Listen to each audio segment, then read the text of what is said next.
Hi, Oz Hillman here, and I wanted to share a thought with you today about God's process of a call, and specifically the isolation phase of the call. In 2011, in the fall, I came out with a book called Change Agent, Engaging Your Passion to Be the One Who Makes a Difference.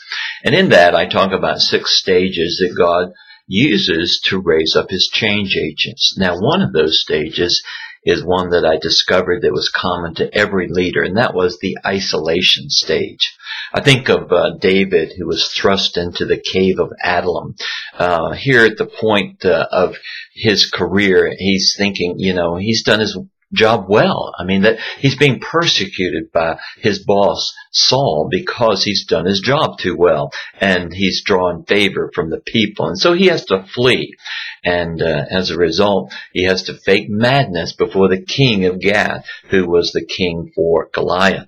And so now he's in the cave of Adullam. And it's interesting that David wrote 3 psalms in the cave of Adullam, and it was there that I think was the low point of his life.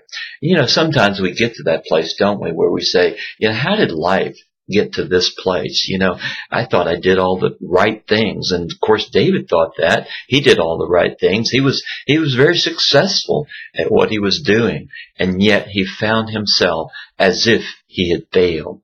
And so often God turns our messes into messages and messengers. David wrote 3 psalms in that cave. And then shortly after that, David's mighty men show up. It was a group of 400 misfits. And, the ways of God are not our ways. And so he turned those misfits into his mighty men. So think about this in your own calling. Has there been a time in which God has brought you into an isolation season?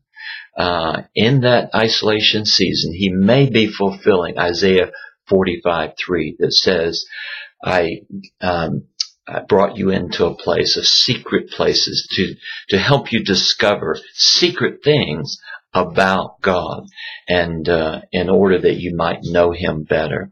So many times that's what God is doing in the isolation phase.